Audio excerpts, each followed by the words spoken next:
We are going to continue with the next talk. In this case, the next person is Maria-Manuela Catrina. She is the Deputy Director under the Secretary of State from the National Cybersecurity Agency of Romania. She will speak us about employee training and awareness. So, please, Maria.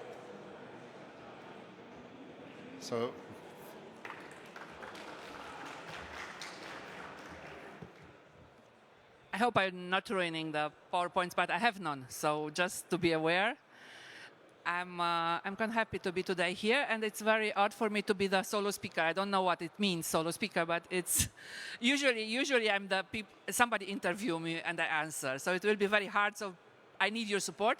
But listening to the presentation before, I was seeing a lion, and I remember, I don't know, some of you are quite young. You don't use maps. You only use Google Maps. But I remember the old maps. Somewhere where is an uncharted territory, it's written, Hic Sant Leones. So, forgot my Latin, it's not good. But anyway, it is there are the lions in the uncharted territories. And usually in our cyberspace, there are the lions there. But we also face something different now. We face the banality of cyber evil. Some ages ago, if you have a cyber attack, it was the news. Nowadays, cyber attacks are not news anymore. They are common daily basis. I mean, okay, it will be in the news if it's really a bad thing or a huge attack. But otherwise, we face them every day, and we need to live with this. It's our reality. So, and we also know something else. We are all tech people. We love technology. We are the geeks. But around 8-ish more of the attacks are actually have the base in people. So it's rather not a technology problem, it's a people problem. All this cybersecurity thing, even if we don't like it, because we like machines, we don't like people. So for us in the technology area, working with people is not necessarily the easy way to do. But let me give you a bad example, because we always talk about what we do good. So I'll tell you what I did wrong at some point. Some years ago, I was in the Ministry of Communication. At that point, State Secretary in charge was always cybersecurity, but not only.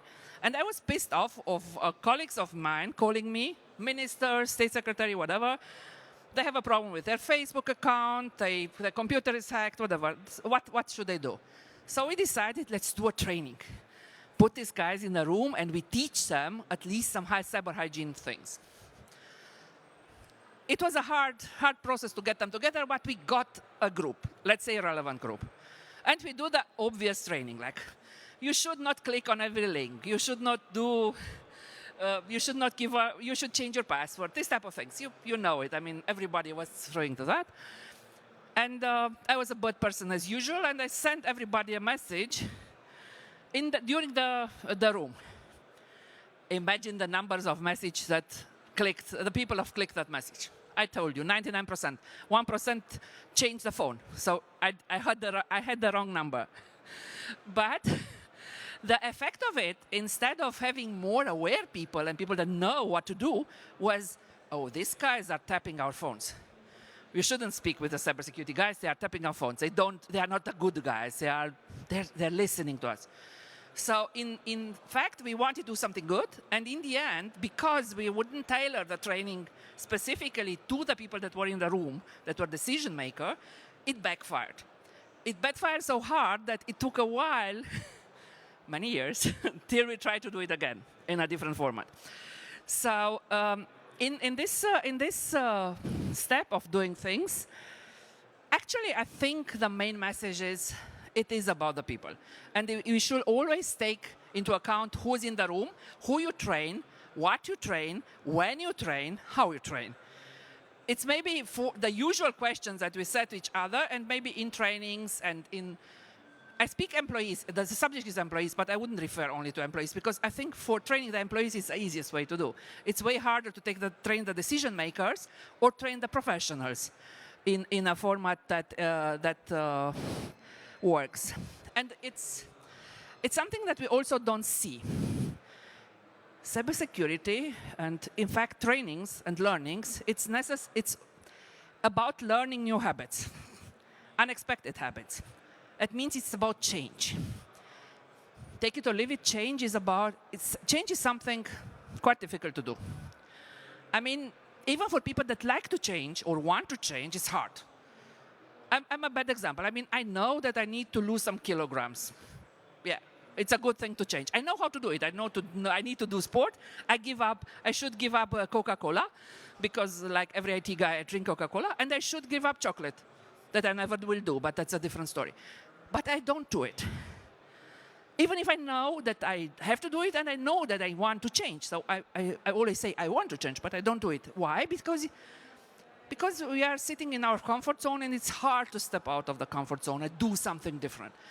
It's also what we should take into account when we train our people. Because most of them are resistant to change.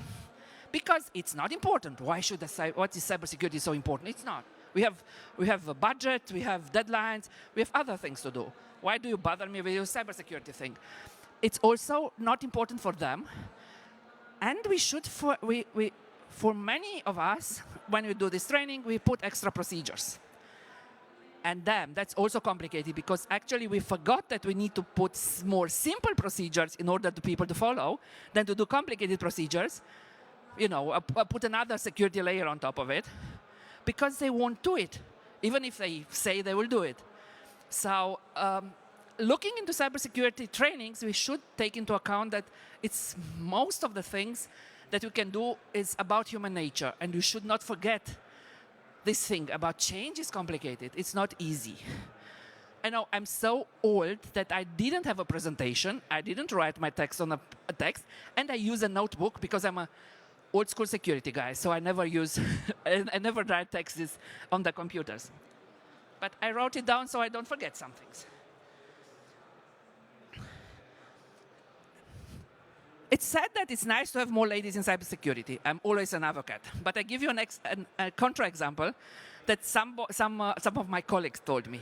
He says, for him it's so easy to guess a password that the lady has on the num lock on the phone.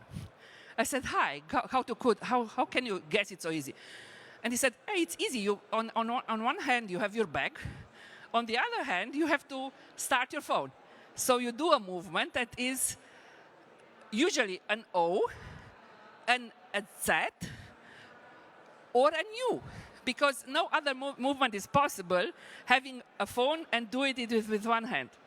So sometimes even that we don't think. So every time I change my password on my phone, I think about what my colleague told me, and I try not to choose one of the letters. That doesn't mean that I always succeed, and most of the time I'm pissed off because I have to let my bag out, even if I carry a backpack, but still, and do it with two hands. Men are not so comfortable. They do it with two hands. They are better.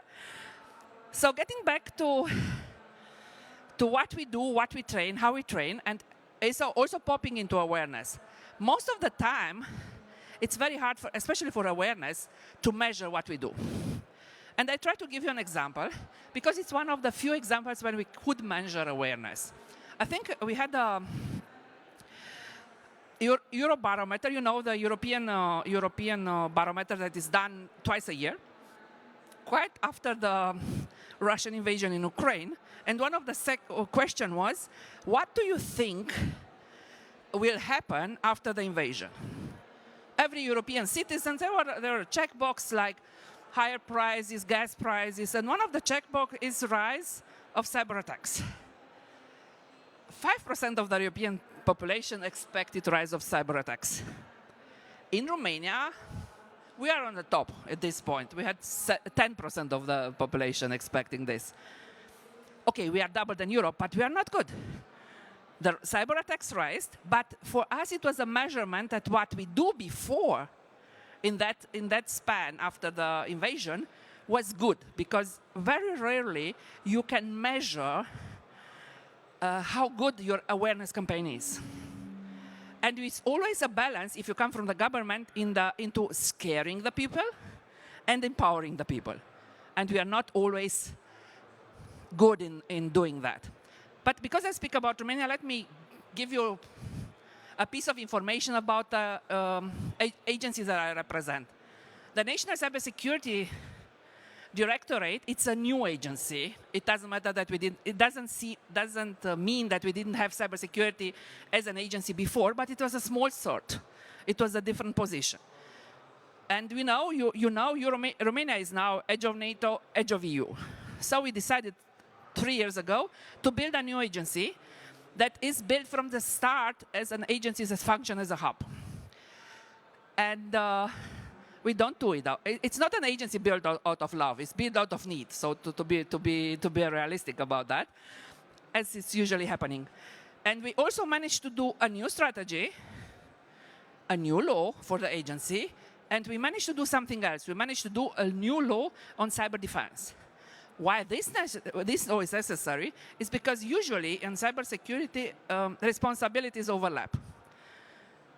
Who's in charge with what? Who's responding to who? So the National Cybersecurity Directorate is in charge with the civil cyberspace, whole of it. That means we do strategies, we do risk assessments, we are the NIS regulator, we are the regulator, we are the NIS point, we are certification agency. We do collaboration, public-private, internal, international. We do education and awareness, and we have it as a mission. So it's not like we do that too. We have to do it. And we also have, like any agency in the area, this strong technical pillar. We are the CERT, we are CERTs. We do incident response. We have a 24-hour, 7 incident phone. We have an emergency number, 11. Where every Romanian citizen can call and said, we have a problem. Why you did it? We are in Spain. We are like you. We are Latins. We like to speak. We don't like to send an email. And it works. Unfortunately, when I did it in the beginning, the project, I said, it's stupid why somebody should call for an incident. They should send an email. I need the data. But I was proved wrong. The people like to call. And it works, and so we keep the project going. It was built on an European project, but we keep it going. So saying that, we also have a pillar that deals with European projects. We have a lot of collaboration with public, private entities, with international partners. We even have projects in the Catalonia agency's part and Spanish agencies. So we try to work around 360. It's not always working so perfect as we like it, but we do our best in this behalf. And I also, getting back to that, I was thinking to give you some examples to answer the questions about what, when, whom we're training, and how. The first layer of training is what we do for kids. I think it's obvious. Everybody tries to do a lot of things for kids. Maybe we do it a little bit more original in a way in that we try to use resources that we don't have in order to build a momentum. For example, one of the nicest programs that we do for kids, it's in partnership with the Romanian police and the Romanian Bank Association. And also some companies. The question is why you need the police and the bank association. Simple, because we don't have enough people to go in every school, but the police has. Every school has a police officer. And we don't have enough money to build all the websites, but the bank association, guess what? They have money. And we also convince them that cybersecurity is important for them. So in this amount, we managed to convince them to put the money in. We did a website where the kids and the teachers and the parents can do cyber tests. They can improve their knowledge on cyber hygiene mainly, but not only. We also printed booklets. Every policeman goes in schools with that. We go also, but we are not as many as we like. And so it's a project that is a success. The next one is, for example, training the top kids. We started Olympics in cybersecurity.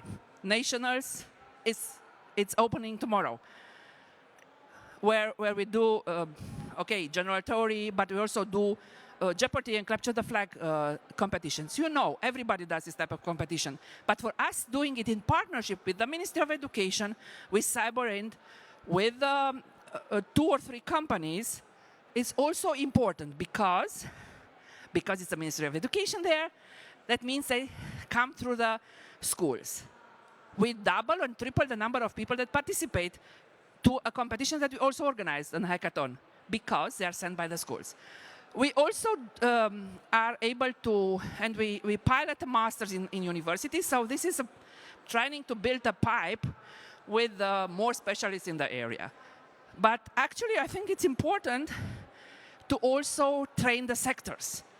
And for the sectors, we do a lot of exercises. I cannot say that only in this year, I think every month we had an exercise, guess what, with the energy sector. Why? I don't know, because we thought that it's because of the war, they are more vulnerable. Last year, we did a lot of exercises with the health sector. So exercises, helping them to build SOCs, helping them to react, empowering them, giving them tools, some of them for free with the help of companies. That's also something that we do. I wouldn't speak about training employees in companies because I know I'm coming from the government, you're better than me. And you know better how to do it. I think also, but I will touch a little bit the subject, training decision makers. Because I think for every one of us, it's relevant that the decision maker understands cybersecurity. Decision maker being the minister, the prime minister, or the CEO of the company. It's a different skill set that they need in order to eventually put even the money into the training programs or take the right measures or embed cybersecurity into business. And I must say, we don't have a perfect solution. For example, lately we do a lot of exercises on election because, like you have, everybody has European election. We also have 4 rounds of election this year. So it's complicated. And on top of the cybersecurity things, we also get deep fake, disinfo. It's not necessarily our subjects, but we have to tackle them because somebody has to. I mean, there is not an invented agency for deep fake in our countries, like in other countries. Maybe there will be at some point, but right now we have to tackle that subject too. And I'm happy that we managed to do it on European level together with other countries. Spain also was one of the supporters in order to get a new guide for elections. And we also check the hybrid threats there. We also do conferences. One like here, Bucharest Cybersecurity Conference in 2024. You would say it's a conference, like every conference. Maybe yes, maybe no. What we do different is we go on top on already existing fair. Last year it was a medical fair. We put our cybersecurity conference on top of it. That means we are in the same venue and our companies can do business with that companies. Because if they do business with them, for us life is easier. This year we do it on agriculture and food and retail. Why? Because NIS, but not only. So it will be in end of October 2031. You are invited to come to Bucharest and discover it. And I would also say some words about being a woman in cybersecurity, because we need more women in cybersecurity. I strongly believe we are sometimes better to find the needle in the hay, the blonde hair on your coat. We are good in that. It's not always easy. For me, it's simple, because I started as a hacker. I used to be many years in politics, so everybody expects me to be, because I'm a woman in politics, stupid. Because I'm blonde, it's stupid. So because I'm a woman in a security field where everybody else is man, it's also stupid. So everything that is above stupid, it's good. So I take it as easy, but it's sometimes hard. And I think it's harder as much as you get higher on the decision-maker ladder. It's also harder to get the respect that you need, because it's so stupid to tell often our colleagues, I told you so. It feels like mommy told you you should get rest because it's going to get cold outside. It's boring. But it's hard to get this respect. Maybe in some position you can, but it's not easy. And being a woman in security makes it even harder. And I'm closing, coming fast, so we have time for questions. I will tackle also the elephant in the room, that is trust. We rarely speak about how important it is to build trust. I grew up in the internet era where I strongly believe in free internet. Global village, you remember the stories. It will be so beautiful on the internet. Positive trust. Then we got in the zero trust era. We should take care of that, we should have care of that. Where are we now? In the negative trust area. We don't trust that provider, we don't trust that IoTs, we don't trust that.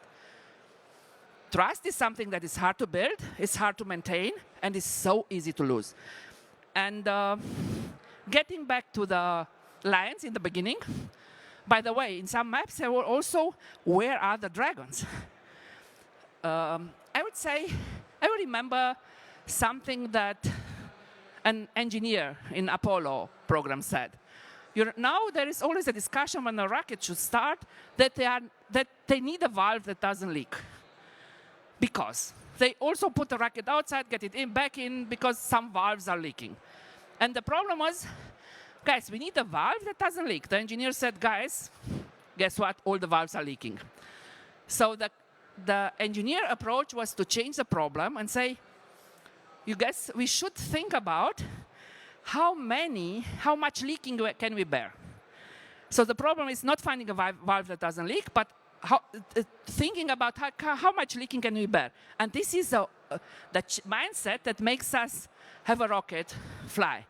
Otherwise, we'll never start anything because nothing is perfect from the beginning. And I also want to say two words about what we teach to the kids. And it will be maybe exotic for a cybersecurity conference. It's about values. I think it's so relevant to teach our kids values. We are Europeans. We should get back to our values. We should teach freedom. We should teach equality. You should teach justice. You should teach solidarity.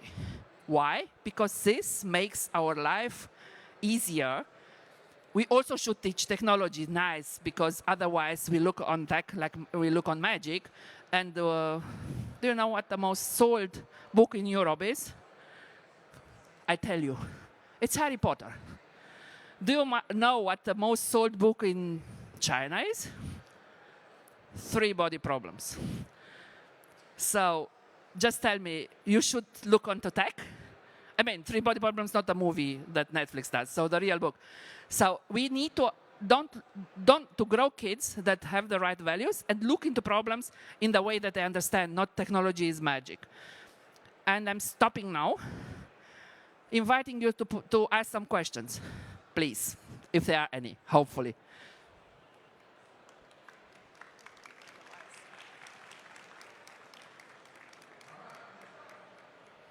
No questions? I was so boring. You know what's sad usually about trainings? That they can be uninteresting, saying something that I already know, and totally boring. If I manage to click all the boxes, I would not be totally happy, but okay, then I do something that usually happens with trainings. So no question, please. But somebody give you a mic, or can I drop a mic to you?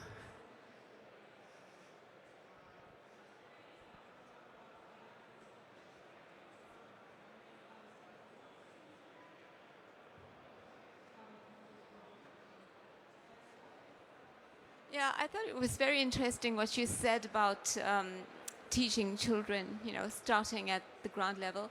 So how can we find out more about what you do? Is there any kind of publication? Do you give documents? Do you have a website? Yes, the website is www, or without www, sigurantaonline.ro. Okay. I can share you the data. There you find the tests, the videos, and you also can download the books that we also give to kids to print. In Romanian? They are in Romanian. I think they are also in English. I'm not totally sure, but if not, we also have the English version of them. Okay, thank you. Sounds good. So it's my fault. I never, ever do presentations. I hate it. But sometimes, as you see, they are useful. Other questions? If not, we are managing to be ahead of schedule. That would be a success in the end of the long day. And congratulations for a great conference. Thank you.